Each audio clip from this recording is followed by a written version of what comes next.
بكم جميعا. اليوم غنتكلموا على مجموعه من الاخبار اللي كتخص اللاعبين ديال المنتخب الوطني المغربي. بدايه غادي تكون مع اللاعب سفيان امرابط اللي قدم واحد المستوى كبير في المباراه اللي جمعت فريق ديالو مانشستر يونايتد مع ارسنال. المدرب تين هاغ ارتأى انه يدخل اللاعب سفيان امرابط رسمي في هذه المباراه، بحكم ان المباراه كتعرف واحد المستوى الضغط عالي. طريقه اللعب ديال ارسنال كتحتم على اللاعبين انهم يكونوا عندهم واحد الانضباط دفاعي كبير، بحكم ان ارسنال كتعتمد على الضغط العالي وكتعتمد كذلك على الهجومات ديال مجموعه من اللاعبين اللي عندهم واحد نزعه هجوميه قويه. اللاعب سفيان امرابط قام بالدور ديالو على اكمل وجه، وقام بمجموعه من التصديات رغم انه قام بواحد مجموعه من الاخطاء اللي دازت سالمه بصراحه. يعني امرابط كان جيد جدا وحصل على التقييم ديال 7، ولكن المشكل الوحيد اللي كيعاني منه امرابط حتى من الوجود ديالو مع المنتخب هو عنده ضعف في التمريرات ديالو الخاطئه كتكون كثيره. اللاعب الثاني غادي نتكلموا عليه هو ياسين بونو، اللي بصراحه وقع في واحد الموقف محرج مع الخضر بالريش الجزائري اللي كان سابقا محلل في قناه بين سبور وقت التقاعد، حاليا خدام في مجموعه القنوات السعوديه.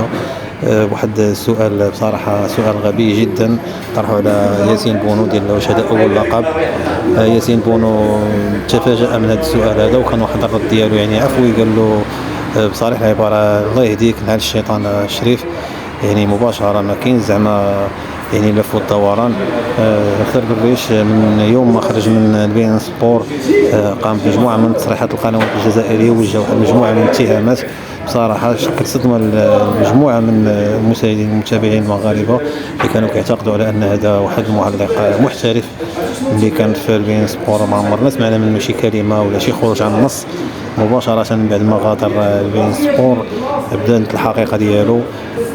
كنا كنعرفوا ان ياسين بونو كان عنده واحد المجموعه من الالقاب مع اشبيليه، جوج ديال الالقاب اوروبيين، ومع اتلتيكو مدريد كذلك حصل على لقب ديال البطوله رغم عدم المشاركه ديالو، ولكن كتحسب ليه بالاضافه الى السوبر كاب الاوروبيه اللي حصل عليها كذلك فاز مع الهلال بلقب السوبر، وكان هذا هو ثاني لقب مع الهلال. بصراحه نحن لا يهمنا راي خضر بالريش، بحكم ان الحارس من القيمه الكبار، يعني كمستوى ديالو عالي نفس كبار حراس العالميين. اللاعب الثالث اللي هو زكريا ابو الخلال اللي قام بواحد قدم مباراه جيده جدا، ولكن مع الاسف تعرض للاصابه، مع العلم انه يلاه راجع من واحد الاصابه اللي كانت طويله بزاف. كنتمناو ان زكريا ابو الخلال يتشافى وياخذ الوقت الكافي باش انه يرجع للميادين بصوره اقوى، بحكم ان الاصابات ديالو كتاثر عليه بواحد الطريقه كبيره. هذا الشيء اللي كاين، وشكرا.